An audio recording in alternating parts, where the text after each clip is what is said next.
इस जल के स्रोत को रोक पाएगा वही वास्तव में महान कहलाएगा, और इस चरण का विजेता भी।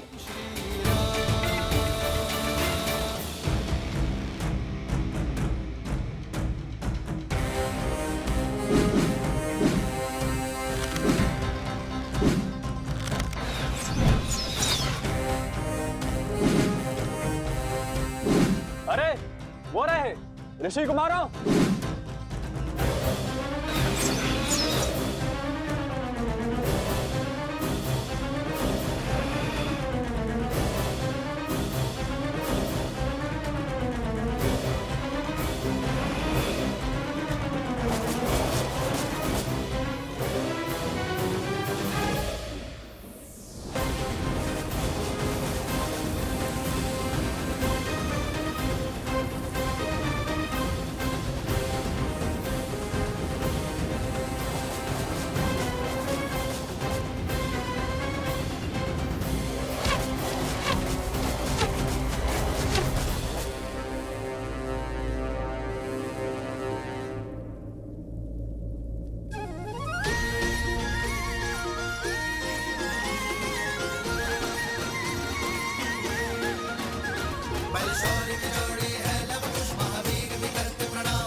अद्भुत अद्भुत क्षमता है इन बालकों में, और वो भी ऋषि कुमार। इस आयु में ऐसे धनुर्विद्या का प्रदर्शन तो राजकुमारों के भी बस की बात नहीं है। इनकी प्रतिभा अतुल्य है महाराज।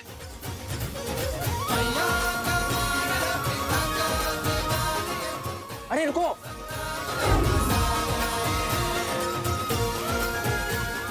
रोको। सैनिक भी इन्हें खोज नहीं पाए हैं महाराज। ये दोनों बालक असाधारण प्रतीत हो रहे हैं। आपने तो इनका पराक्रम निकट से देखा है, किंतु अब मुझे उन्हें प्रतियोगिता के अंतिम चरण को जीतते हुए निकट से देखने की इच्छा हो रही है। मैं स्वयं उन्हें खोजने की इच्छा रखता हूँ। अवश्य, मैं भी आपके साथ चलता हूँ। आपका युवा अतिथियों को छोड़कर जाना उचित नहीं होगा। आप यही रहिए। मेरे स्थान पर मेरा हनुमान उपस्थित रहेगा। जैसे प्रभु की इच्छा।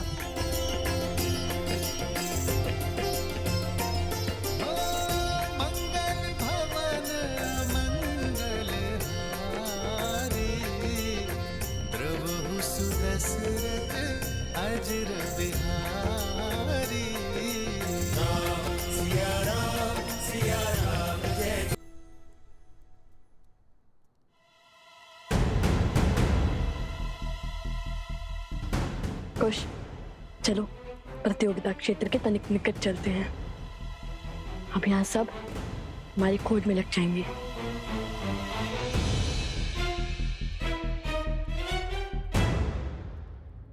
अद्भुत धनुर्विद्या का प्रमाण देते हुए हमारे गुप्त प्रतियोगी ने दूसरा चरण जीत लिया है, और इसी के साथ हम आ पहुंचे हैं इस स्पर्धा के आखिरी चरण में। अब देखना यह है कि इस अंतिम चरण में वो हमारे समक्ष आते हैं या नहीं। तो ध्यान से सुनो, इस चरण में महाराज जनक का अश्व, जिसे आसपास के सभी 12 राज्यों में सबसे तीव्र होने का गौरव प्राप्त है, उसे बिना क्षति पहुंचाए रोक पाएगा वो होगा प्रतिस्पर्धा का विजेता।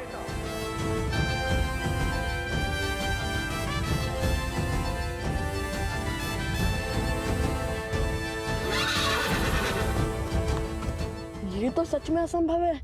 भैया, अश्व के आसपास बाणों का घेरा बनाने से कोई लाभ ही नहीं होगा। वो एक छलांग में उसे पार कर लेगा। यहाँ से तो सब असंभव लगता है। अश्व भी दिखाई नहीं दे रहा है, और प्रतियोगिता क्षेत्र तो उस और है ना। चलो उस वृक्ष पर चढ़ के देखते हैं, कदाचित कोई मार्ग दिखे।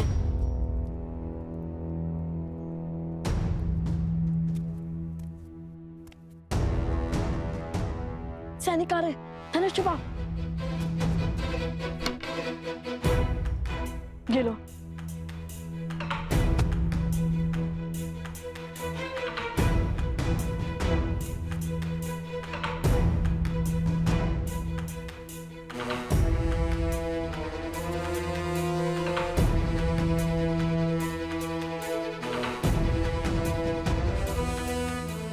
ये तो अयोध्या के सैनिक हैं। इतने सैनिक मिलकर उन दो बालकों को नहीं खोज पा रहे हैं। शीघ्र ही हमें उन दोनों को महाराज के समक्ष ससम्मान प्रस्तुत करना होगा। लगता है पूरी मिथिला और अयोध्या मिलकर हमें खोजने में जुट गई है। वो देखो, मिथिला के सैनिक जिन्हें हमने माटी में स्नान करवाया था।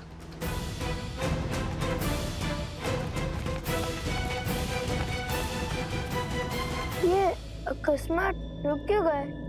लगता है राजघराने से कोई आ रहा है।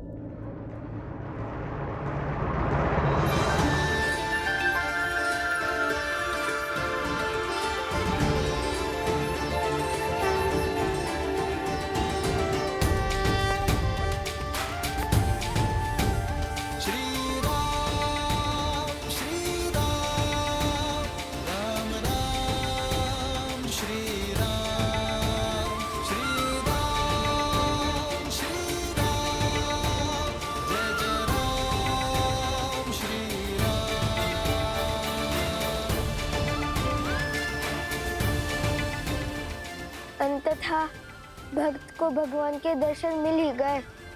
हमारे आराध्य, हमारे भगवान बिल्कुल वैसे ही जैसे सीता मैया ने विभीषण जी को बताया था। श्री रामचंद्र कृपालो भजमन हरण भव भय दारुणम नवकंज लोचन कंज मुख कर पदकंजारुणम कंदर्प अगणित अमित छवि नवनील नीरज सुंदरम पटपीत मानहु तडित रुचि शुचि नौमि जनक सुतावरम।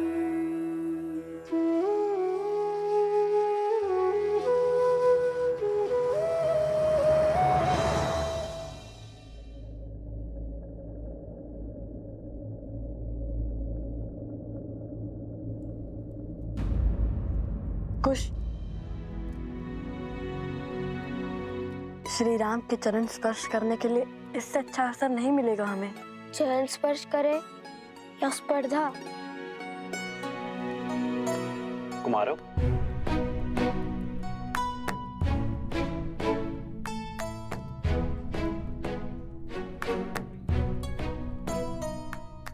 आभास होता है ये भार बहुत अधिक है।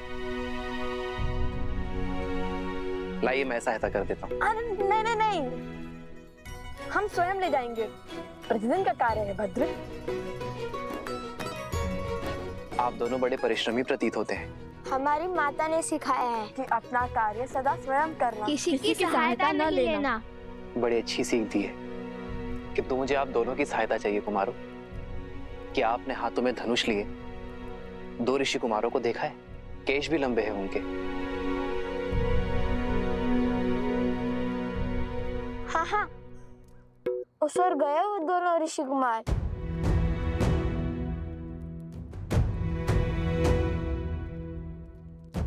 धन्यवाद। अपने पिता के चरण स्पर्श करके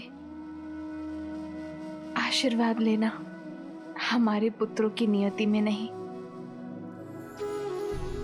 किंतु ये पुष्प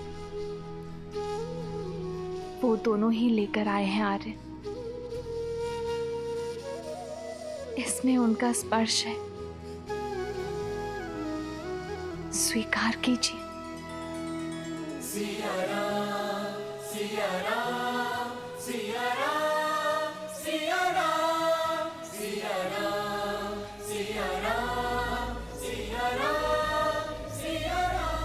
हमें आशीर्वाद देते जाइए श्री राम।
प्रसन्न रहो।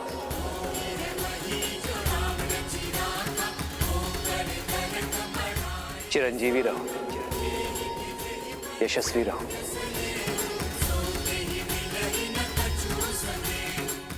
ये कैसा अद्भुत आभास है। अब तक जिस मन को चिंता घेरी हुई थी, अब वो अचानक आनंदमयी कैसे हो गया। कैसा शुभ संकेत है ये।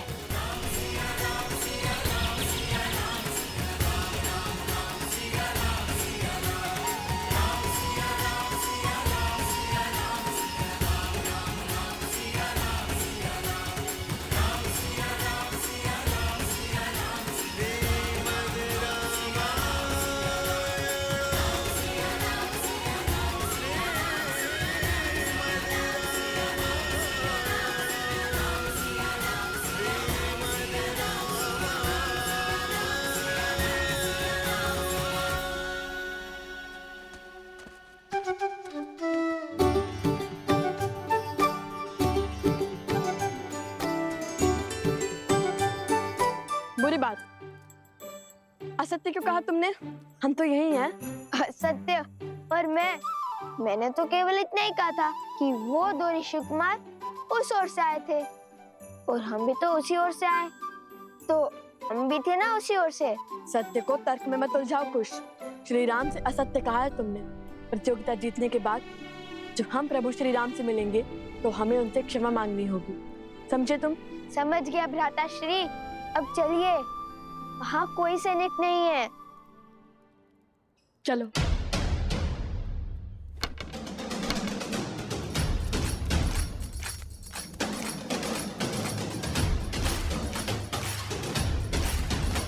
भैया, अब तो अंतिम स्पर्धा बची है। उसके बाद छुपने छुपाने के खेल से मुक्ति मिल जाएगी।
अश्व को क्षति नहीं पहुंचनी चाहिए। जानता हूं, मैं तो केवल इसे भयभीत कर रहा था।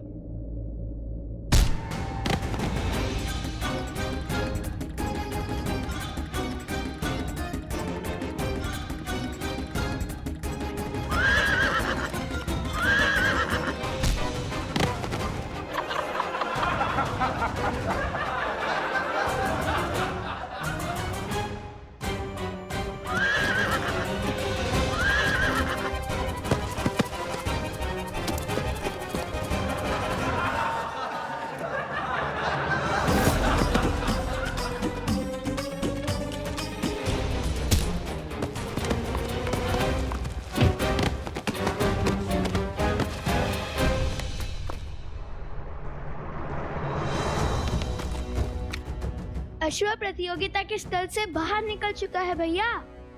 हमें उसे इसी नगर में रोकना होगा, अन्यथा न जाने कौन कौन से राज्य घुमा देगा ये हमें।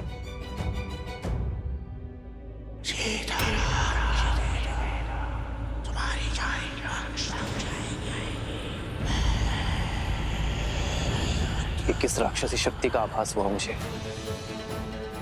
आर्य सुमंत, जी महाराज। आप सैनिकों को लेकर उस ओर जाइए, मैं यहां देखता हूं। जी महाराज। भैया दूसरे लक्ष्य तो भेज दिया, किंतु इस अश्व को कैसे रोकेंगे?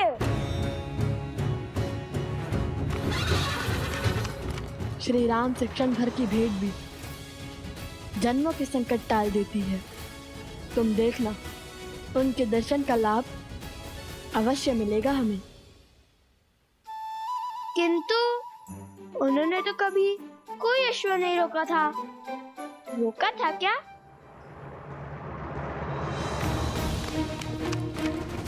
वो देखिए भैया, वो रहा।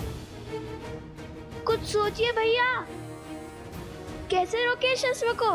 यदि हमें मार्ग नहीं दिख रहा तो हम उसके मार्ग का अवरोध बन जाएंगे। सज्जो कुछ फिर विचार कर लीजिए भैया, मुझे तो ये बड़ा क्रोधित लग रहा है। सोचो कुछ, श्री राम ने क्या कहा था? उन्होंने तो कहा था प्रसन्न रहो, संतुष्ट रहो और चिरंजीवी रहो। किंतु इस अश्व को पकड़ने में क्या संतुष्टि, क्या प्रसन्नता होगी भैया? प्राणी प्रसन्न और संतुष्ट कब होता है? मैं तो तब संतुष्ट रहता हूँ जब मेरा पेट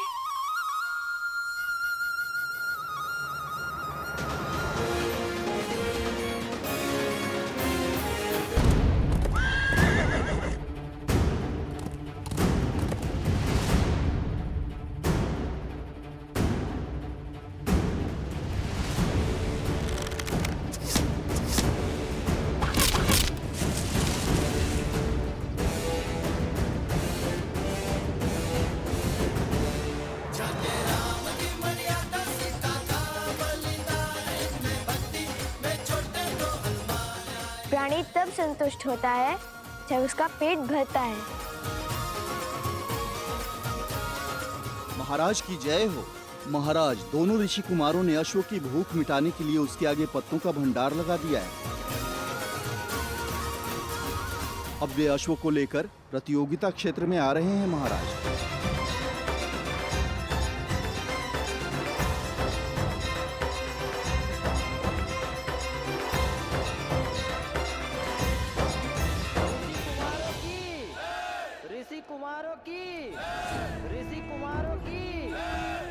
लगता है तुम्हारे मित्र स्पर्धा जीत गए हैं। समय आ गया है जब उस प्रतियोगिता क्षेत्र में उन्हें पुरस्कार मिल रहा होगा।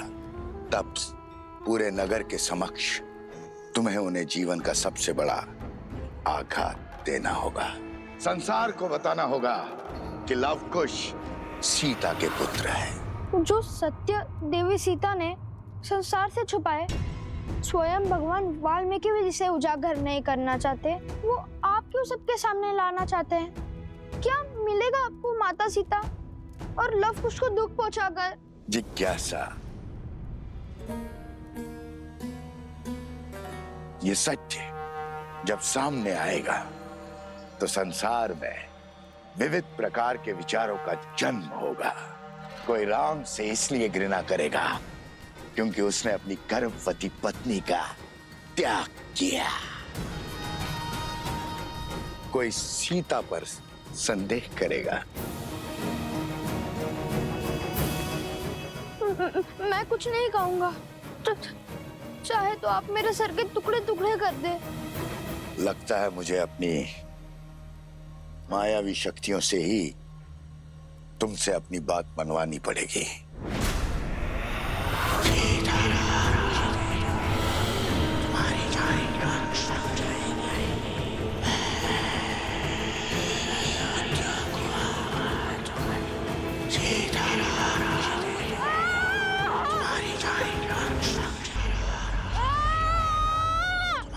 राम नाम के समक्ष कोई असुरी शक्ति टिक नहीं सकती। राम, राम, राम, राम, राम, राम, राम, राम, राम, राम। मौन हो जाओ मूर्ख बालक। राम, राम।